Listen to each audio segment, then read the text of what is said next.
They are trying to actually make you believe it's religious war, and some gullible amongst you are actually buying it. I'm not only just going to reveal who is responsible for the sponsor of these bandits, I'm going to take you through it so that you understand how it is so. Good day, everyone.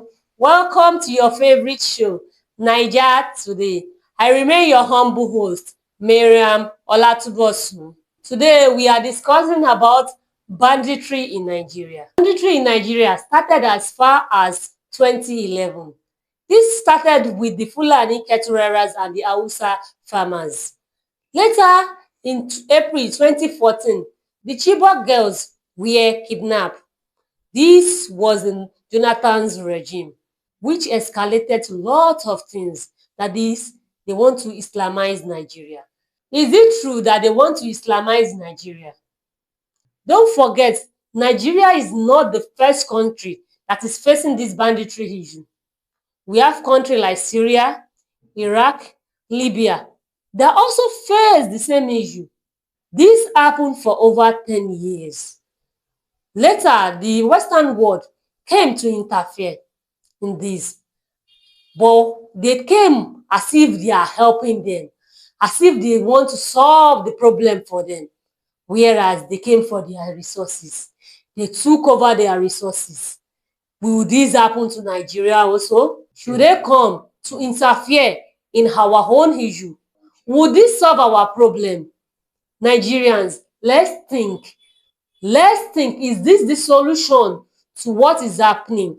I have a video that explains what I've been talking about since, about the Western world coming into Nigeria to take over our resources. Nigerians, let's think wise. Let's watch this video together and share our views on it. They are trying to actually make you believe it's religious war, and some gullible amongst you are actually buying it. I'm not only just going to reveal who is responsible for the sponsor of these bandits, I'm going to take you through it so that you understand how it is so. Let's start with the country that are facing the same issue as Nigeria. What do they have in common? Let's start with Libya. Gaddafi. Gaddafi was pushing gold-backed African currency. Gold-backed, meaning not dollar, not the dollar, but gold. Now, this is going to be a problem for the countries in the West, because if you're buying with dollars, it's going to improve their economy and they remain at the top. But Gaddafi was pushing for gold-backed currency. Instead of dollar, they pay with gold. And this is going to enrich the Africans, and it's going to be a problem to the West. And he was also controlling massive oil reserve. So after 2011, what happened? Extremists, Islamic extremists, as they call them, they flooded Libya under the banner of jihad. Today, Libya is divided. Oil flows to the foreign firm and the state is weak.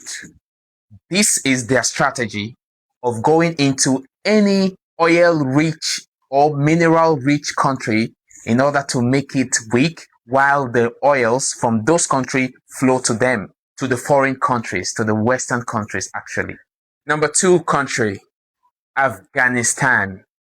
20 years of war after 2001. Why? They are rich in lithium, rare mineral earths, copper worth $3 trillion, plus pipeline routes right in that country. What happens? The Taliban, who uses Islamic slogan such as Allahu Akbar and all, they flooded that country. So this war kept this Afghanistan unstable.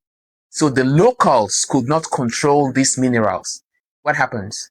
Foreign intervention. So the oil flows to the Western countries. And foreign contractors made billions from these people. But they have to remain in war. The locals have to concentrate in war. And the foreign intervention, those foreigners got hold of the oil and directed it to flow to them. Number 3, Iraq, whatever you call it. What do they have? Oil. They are rich in oil, the second largest oil reserve in OPEC. After 2003, what happens? The group claiming Islamic jihadists took over the region. They call this time it's about the Sunni and the Shia. What happens? Foreign intervention. While the country was in war, the oil contractors went to the Western countries for business. And then that country collapsed. Bro, these people make money from disaster. I'm even sweating trying to explain. Country 4, Syria. What do they have? Huge gas and strategic location of pipelines in Syria. Now they are in trouble. What happened? ISIS, Islamic State. They used black flags and Islamic terminologies. And what happens? Foreign intervention. What happened today? Syria is a messed up country. Resources goes to the West. Let's talk about Niger. Somalia, Mali, Niger. These three countries, they have similar resources, uranium and oil. All of these countries saw armed group waving flag of Islam. And then there will be need for international intervention. And then they will come and head straight to where the resources are, cheap access, and direct their resources straight to them. Today, uranium in Niger powers French nuclear plants. So there has to be chaos. There has to be instability. And instability equals cheap access by these Western countries to get the resources, which they don't have, but other countries have. So when you have resources, you are basically a target. You're in trouble with this Western country. So why Nigeria? Are you still asking that question? Bro, Nigeria is rich. Nigeria owns all of it. Nigeria owns the oil, the lithium, uranium, name it, gas, gold, solid minerals. Well, any mineral you've not heard about, Nigeria has it. And you think, don't worry, I know the question that is popping up your head now. I know the question. Everybody has this question. Guess what the question is? Why Islam? Why not any other religion? Why Islam?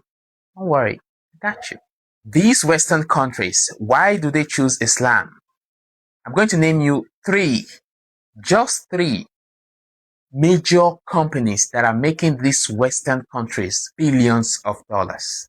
Alcohol, gambling, and interest-based loan. These are the businesses that makes them billions of dollars yearly. And the only religion that is against these three things, you guess right, Islam. So this is bad for their business.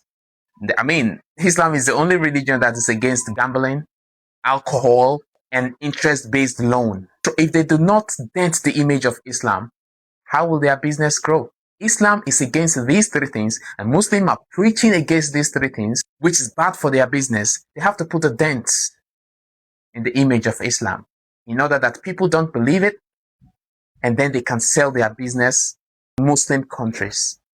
So why not Islam? They are killing two birds with one stone. Dent the image of Islam so that they can go about their business, their interest and the gambling and alcohol business can continue even in Muslim countries. Or they also have to use the dented image of Islam to perpetrate and destabilize any nation that has resources so that they can go into there in the guise of international intervention and then head straight to where the resources are. This is where you start hearing something like Islamization of Nigeria, or there is a Christian genocide, Muslims are killing Christians, and then there will be international intervention. Somebody will wake up one day and go ahead and say a country of concern or something, and then our president will have to fly there and go ahead and beg and so on, and then they talk about, no, we have to come to Nigeria, and then they will come to Nigeria as per they want to save the Christians and head straight towards where the resources are. And get their base right there, Port Harcourt, and wherever the resources are. Go inside the bush where they can mine resources and name that place Sambisa Forest. No other person can enter, but trucks are flowing in and they are getting filled with resources and they are going out. No other person can get there because these people which the sponsors are there in order that they can continue mining this oil while we are focused on religious war. Religious war. You see, all these forests that people cannot enter, such as Sambisa Forest, those places are filled with minerals, resources. And guess who is making away with them? The people who claim to intervene from the international world, and then they'll sell religious war to us, and then we buy it. Oh, Christians are dying and Muslims are killing them.